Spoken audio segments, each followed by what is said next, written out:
O Brasil teve um aumento de 83% nas notificações gerais de violências sexuais contra crianças e adolescentes entre 2011 e 2017. A informação consta de um boletim divulgado em junho do ano passado pelo Ministério da Saúde. No período, foram notificados mais de 184 mil casos de violência sexual, sendo mais de 58 mil contra crianças e 83 mil contra adolescentes. Ainda de acordo com o boletim, a maioria dos abusos ocorreu dentro de casa e os agressores são pessoas do convívio das vítimas, geralmente familiares. O levantamento também mostra que a maioria das violências é praticada mais de uma vez. Segundo informações do Disque Direitos Humanos, por dia, mais de 50 denúncias de abuso sexual infantil são feitas no país. O Disque Direitos Humanos mostra ainda que 62% dos abusadores são adultos, entre 18 e 40 anos de idade. Pela proteção de todas as crianças e adolescentes no mundo e pelo Dia Nacional de Combate ao Abuso Sexual de Crianças e Adolescentes, estabelecido para ser sempre no dia 18 de maio, está no ar o Educação.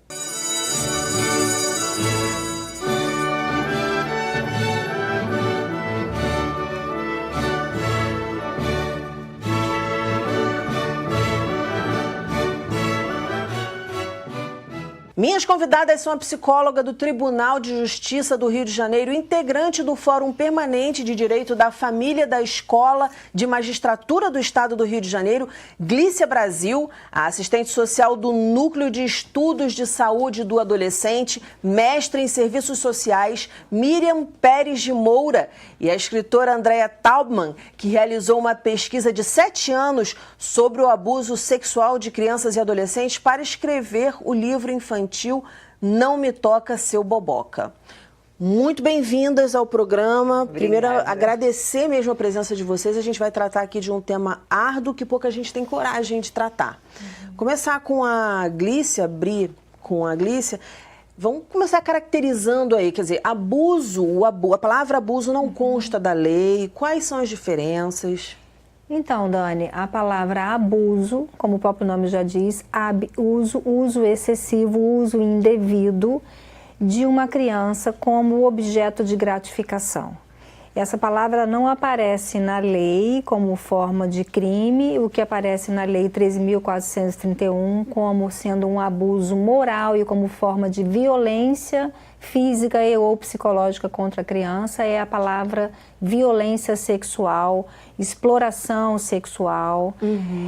No Código de Processo Civil existe a previsão dessa palavra abuso. Sempre que houver abuso contra a criança, o juiz em audiência se valerá da presença de um especialista para ouvir a criança. Então é uma forma que a lei trouxe de proteger contra qualquer forma de abuso em situações em que a criança esteja sendo vítima de maus tratos. Mas a palavra abuso é uma palavra genérica. O Código Penal trouxe a palavra estupro de vulnerável como um crime previsto com pena de 6 a 20 anos de detenção. É uma coisa bastante grave, né? Quando caracterizado. Certo. Esse crime, ele prescreve? Ou seja, por exemplo, a gente ouve, Sim, né? é um crime que prescreve e hoje é uma grande discussão a respeito disso, porque nem sempre o abuso, né, o gesto indevido, o gesto que é excessivo, o uso que se faz do corpo da criança, fica caracterizado como crime. Então, nem sempre isso é punido como crime, ou às vezes um gesto de uma lascívia, um gesto de um carinho íntimo, tem a mesma pena como se fosse um gesto de uma penetração, de um coito, porque a lei não tem a previsão da gradação do fato, né? Então, isso é enquadrado também como estupro de vulnerável. E aí, muitas vezes, para absolver, por conta do princípio da razoabilidade que vigora no processo penal, o juiz tem que absolver para não ser excessivo em relação a essa aplicação da pena. Então, é uma palavra ainda que a gente precisa de organizar dentro do ordenamento jurídico, melhor posicionar para que as coisas possam ser colocadas nos seus devidos lugares e a criança possa ser protegida como deve ser, né? Certo.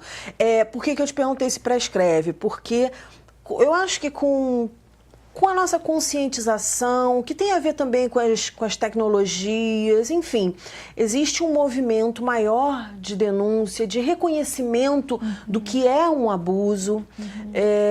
E nesse sentido, existem muitos relatos do que se passou. Ah, pô, eu sofri isso há tanto tempo. E aí, com quanto tempo prescreve? Ou seja, até quando você pode fazer a denúncia após o ato praticado? A notícia, a prescrição é contada a partir da data do fato.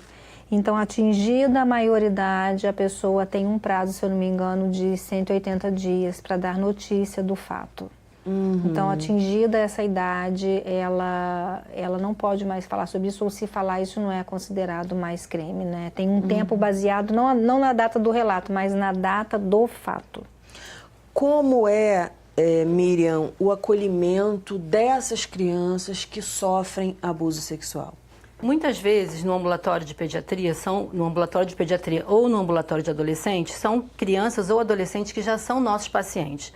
E porque tanto a criança quanto o adolescente, eles precisam se sentir seguros para falar sobre aquilo que os vitimiza já muitas vezes por muitos anos.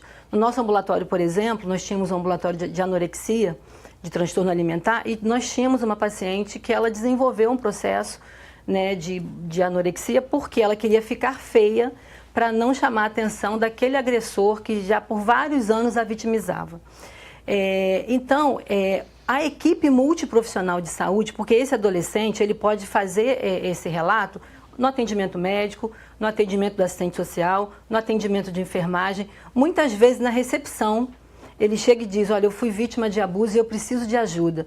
Então, o importante é que as equipes de saúde, elas estejam preparadas para receber crianças e adolescentes vítimas de violência. Houve nos últimos anos o investimento em capacitações de profissionais de saúde, de profissionais da rede de atendimento, de proteção e cuidado, para essa escuta diferenciada dessas situações, porque, de fato, não é qualquer pessoa que está preparado para atender um caso de violência sexual. Porque as violências sexuais, elas envolvem vários aspectos morais, aspectos culturais, e em muitas capacitações que eu fiz, por exemplo, com profissionais de saúde, nós tínhamos no nosso grupo de profissionais pessoas que tinham sido abusadas e que não tiveram, naquele momento que ela estava vivendo, um lugar onde ela pudesse denunciar, onde que ela pudesse se proteger. Então, a partir do Estatuto da Criança e do Adolescente, da implementação das políticas, das portarias, de várias regulamentações, crianças e adolescentes têm esse espaço de dizer e de falar e de ver que aquele tipo de carinho que ela recebia, aquele tipo de atitude que ela tinha na família, que aquilo não é normal, que aquilo era uma forma de abuso. Então é importante que a equipe multiprofissional na área da saúde esteja preparada para atuar. Andréia, aqui ao meu lado, ela já é a segunda vez aqui no Educação e eu vejo você sempre muito, claro, um trabalho visceral. Trabalho visceral. E o teu livro mostra bem isso, né? Quer dizer, como a criança e esse despertar para a criança de perceber que aquela carícia, que aquele toque não é bem-vindo, não é legal. O Não Me Toca Ser Boboca nasce exatamente no momento anterior ao que a Glícia e a Miriam falaram, né? Por quê? Porque depois que a violência acontece, as marcas ficam muito profundas. Eu posso até arriscar dizer, não sei, Glícia, que é psicóloga, me corrija, mas eu acho até que curar de tudo, eu acho que nunca cura, né? Quer dizer, existe algo que eu ouço isso de quem sofreu essa violência e que diz assim, a gente vive atravessado por esse acontecimento o resto da vida. Porém, e isso é muito importante, o que eu vou dizer agora, é o seguinte, quando a criança fala, muitas vezes o adulto não tem escuta para essa criança. Então, é importante o adulto saber que a criança não tem o repertório para trazer determinadas informações né? E muitos adultos travam naquela hora. Ai, mas por que você está falando isso? Você está inventando. Até porque o próprio adulto entra em desespero de imaginar que isso pode ter acontecido com a sua criança. Enfim, são muitas coisas que acabam jogando contra. Então, Não Me Toca Seu Boboca, eu escrevi para jogar a favor da prevenção, né? Então, voltando ao que eu dizia antes, quando a criança é ouvida e a família imediatamente acolhe, quer dizer, nos casos em que o abuso não aconteceu intrafamiliar ou que aconteceu intrafamiliar, mas que não há conivência, porque também muitas vezes há conivência, infelizmente, e né, eu, assim, ao longo do estudo dessa pesquisa, eu fui descobrindo coisas assim que eu mesma não imaginava, mesmo tendo... Por exemplo? Por exemplo, que existe mãe abusadora, né? Que é uma coisa que pouquíssimo se fala, né? Até porque normalmente os casos de abuso por homens muitíssimo maior do que por mulheres, mas existe o abuso feminino também, né? Sim, assim como menos se fala de abuso de meninos vítimas, mas existe também. Sim.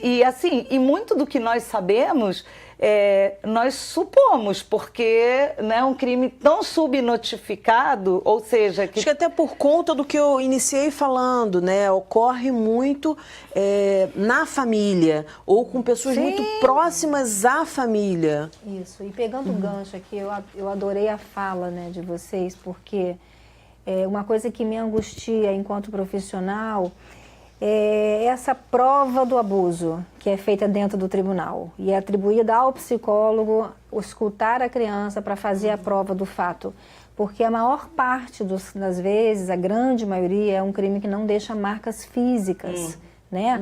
A criança vai para o Instituto Médico Legal, ela vai para um conselho tutelar, de lá para a delegacia, da delegacia ela é encaminhada para o Instituto Médico para fazer exame médico, chega no IML, ela se depara com um lugar, parede caindo, reboco na parede, baratas andando pelo teto, pessoas vítimas de acidente, pessoas que chegam ali mortas, é tudo junto. O lugar onde a criança ela é entrevistada, ela é observada, é junto com o lugar onde tem reboco caindo, quando chega a vítima de violência, quando chega gente morta, necrotéria, é tudo junto. Então isso já é uma violência para a criança, uma violência institucional que a Lei 3.431 acabou de trazer em 2017, essa novidade. Importante da gente refletir.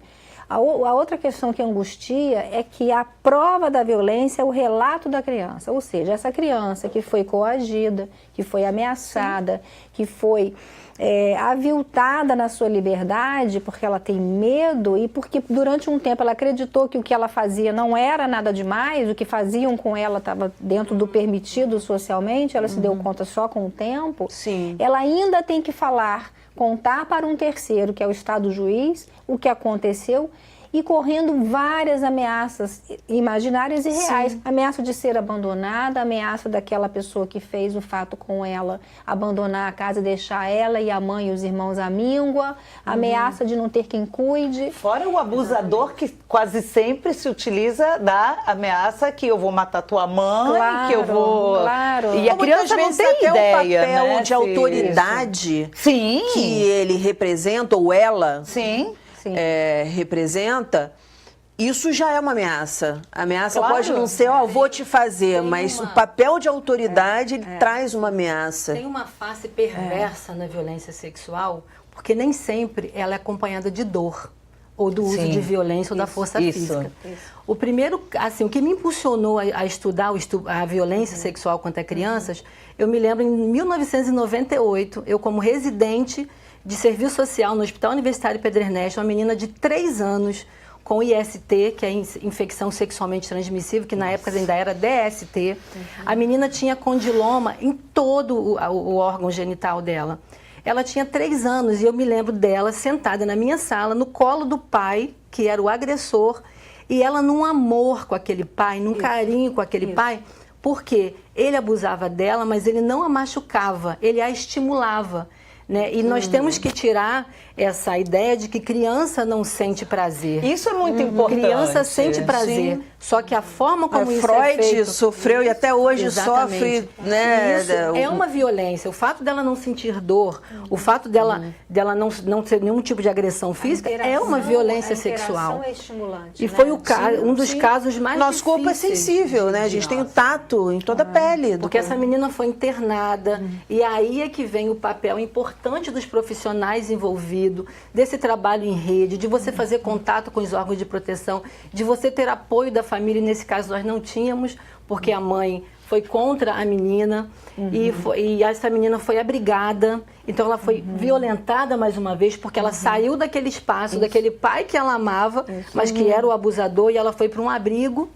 Essa menina foi para adoção, e foi um caso que me marcou e que me impulsionou a estudar a violência sexual.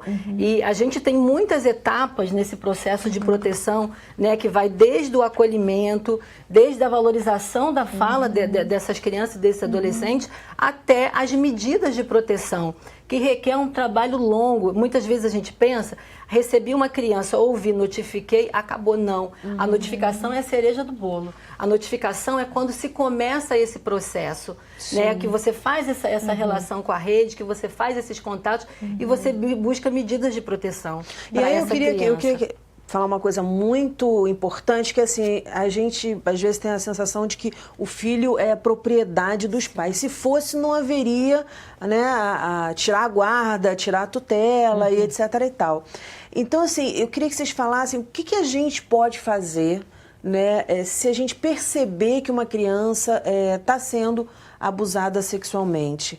E aí, enquanto vizinho, enquanto sociedade e enquanto familiar também. O estatuto... Primeira atitude que a gente tem que tomar. Eu não sei, a minha visão é uma visão de quem trabalha há 20 anos no sistema, ouvindo crianças em vara de família e em vara criminal. Eu tenho muita cautela com essa notícia. Eu trabalhei até com uma juíza e ela falava assim, Glícia, eu gosto de trabalhar porque você não se apavora. Nós vemos em vara de família muitas falsas notícias. A falsa notícia é aquela mãe, aquele pai que diz que houve o abuso porque o intuito dele é afastar o filho. Alienação parental. Alienação parental. Alienação parental estará caracterizada como ato de alienação parental, Lei 12.318. Ela está lá no artigo 2º, inciso 6º, que é considerada falsa notícia você denunciar alguém e não provar. Agora, deve ser muito difícil, Glícia, porque assim, é uma matéria que se você errar... Cara, é a vida de uma criança, é a vida de um adolescente. Mas a boa notícia é que não a gente tem grande chance de perceber.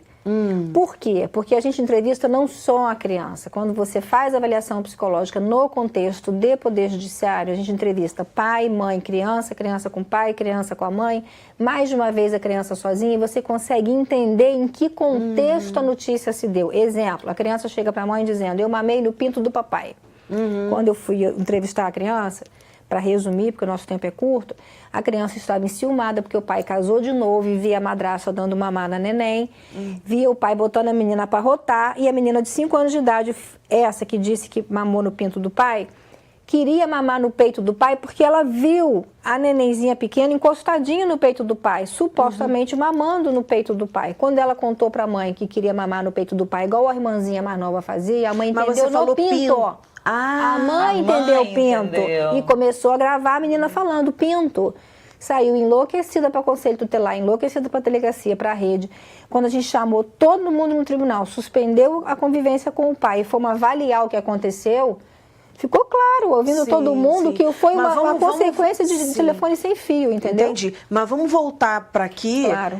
O que a pessoa faz se ela suspeita que exista uma relação ali de abuso sexual? Quais são os mecanismos? Onde ela deve ir?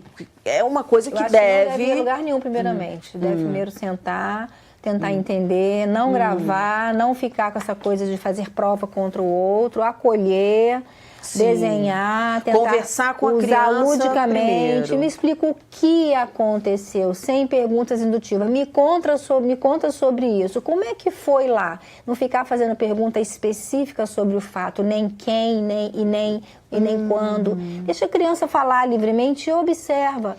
A criança dá sinais. A criança, vítima de violência, ela dá sinais. Quais sinais? ela tem terror noturno, ela acorda muito assustada à noite. Ela passa a ter enurese, faz xixi na calça, encoprese, ela prende tantas fezes e às vezes solta no meio da escola, 3 horas da tarde, faz cocô na calça porque prendeu o dia inteiro de tensão. Ela começa a ter masturbação, existe uma masturbação natural dos 3 aos 6, mas a criança começa a se masturbar excessivamente. A criança começa a ficar em qualquer lugar, ela começa a ficar muito agitada. E obedece, digo isso com muito cuidado, com medo de...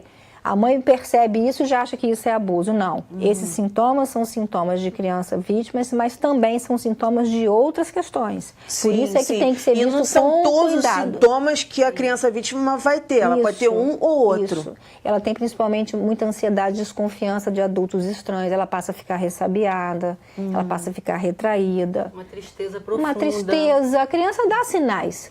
Dá sinais, a criança começa a apresentar. Cai o rendimento escolar. E aí eu vou insistir na pergunta. Beleza, aí conversou, a criança contou, sem forçação de barra, sem a gente, né? O que você quis dizer é induzir as respostas. E aí se caracterizou. Conselho tutelar.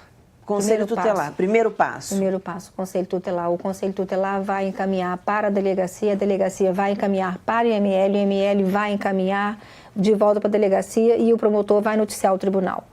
Tá, então agora que a gente está caminhando para o final do programa, eu vou pedir para vocês fazerem as considerações do que vocês acham mais importante, porque eu quero que nesse programa a gente tenha as informações mais importantes. Infelizmente, há pouco tempo. Quero que vocês falem de casos, obviamente sem definir a pessoa, enfim, o tempo, mas importantes que a sociedade precisa saber, precisa discutir, tá? Então, vamos lá, finalzinho do programa. Bom,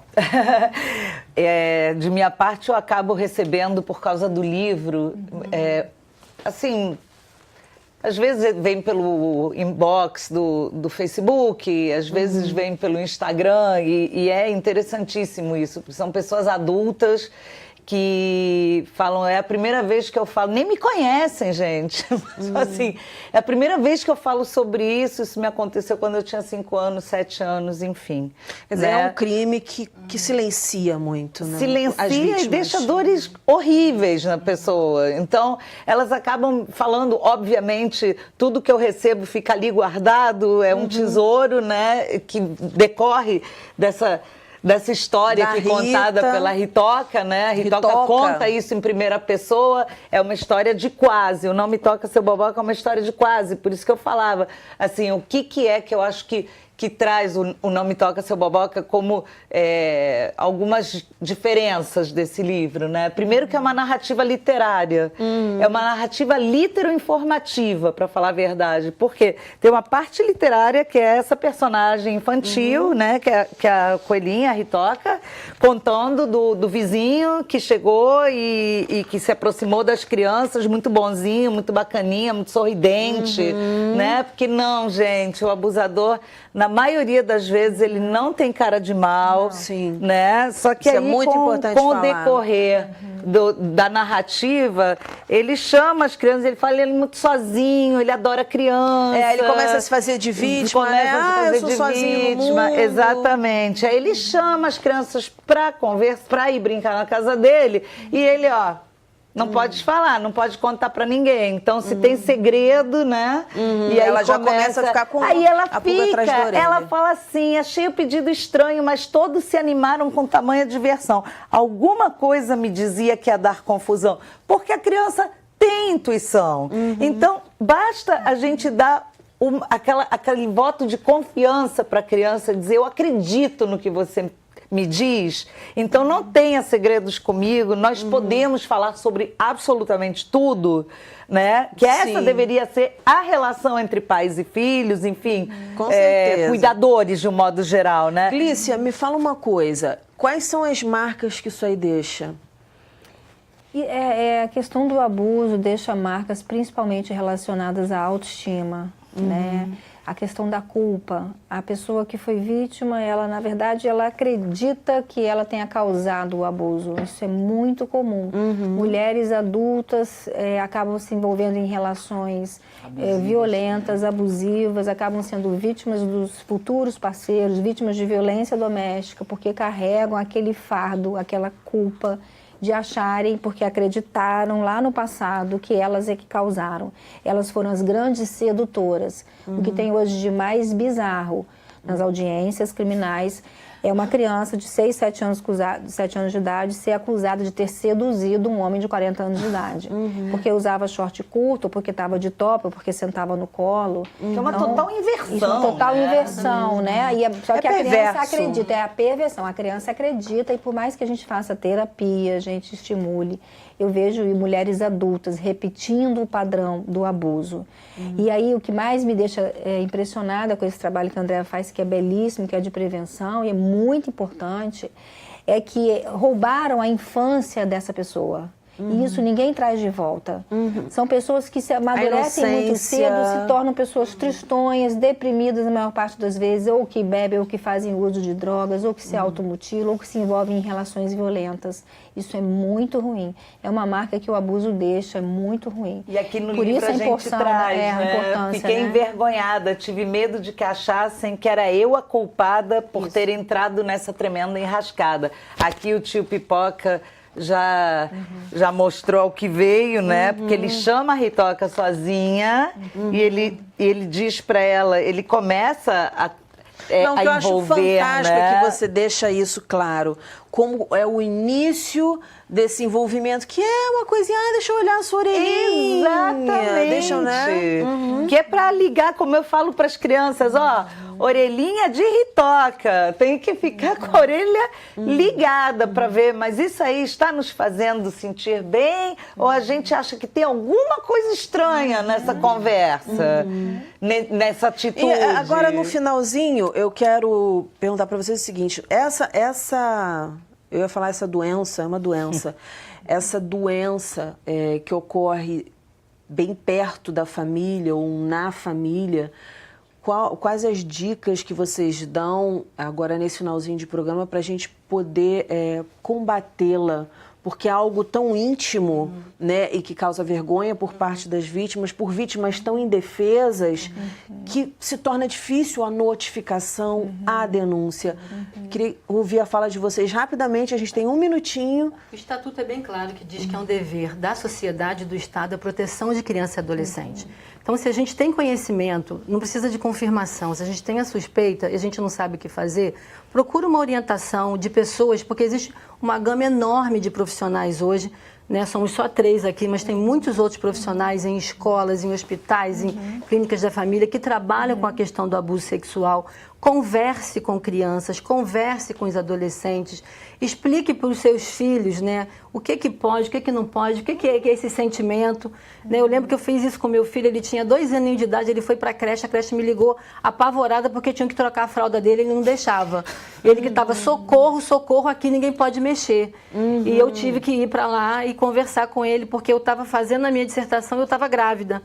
Então, a gente fica meio... Mas é importante conversar, é importante ouvir e dar credibilidade àquela fala. Ah, isso é bobagem de criança. Não. Para, escuta, converse e peça ajuda. É nossa responsabilidade também. Complementando, eu concordo. E eu acho que é importante contextualizar essa fala da criança, porque assim como é uma fala que pode... está indicando um abuso, ela também pode estar confusa em relação a algum conflito dos pais, algum conflito da família, e por ser uma fala assim isolada, exemplo, mamei no pinto do papai, isso aparecer e parecer aparentemente é um abuso e não é, pode ser outra coisa. O mais importante é que a gente possa oferecer a essa criança um lugar de segurança. Olha, você veio aqui hoje, você vai conversar com o juiz sobre isso, você não é a responsável, sua mãe não pode punir você, o seu pai não pode punir você, e aqui você tem um espaço de proteção. E dizer a ela que a gente não tem garantias, se vai dar certo, se o juiz vai punir ou não, o que vai acontecer, mas que é importante que ela diga para que outras crianças também possam ser protegidas em razão de não manter o segredo, porque o que mantém o ciclo abusivo é o segredo. Gente, muitíssimo obrigada pela participação no programa, pela coragem e parabéns pelo trabalho de vocês. Obrigada. O nosso programa fica por aqui. Na segunda-feira que vem tem muito mais às 9h da noite. Educação, se você não se envolver, não rola. Dias felizes, paz do eu e até lá.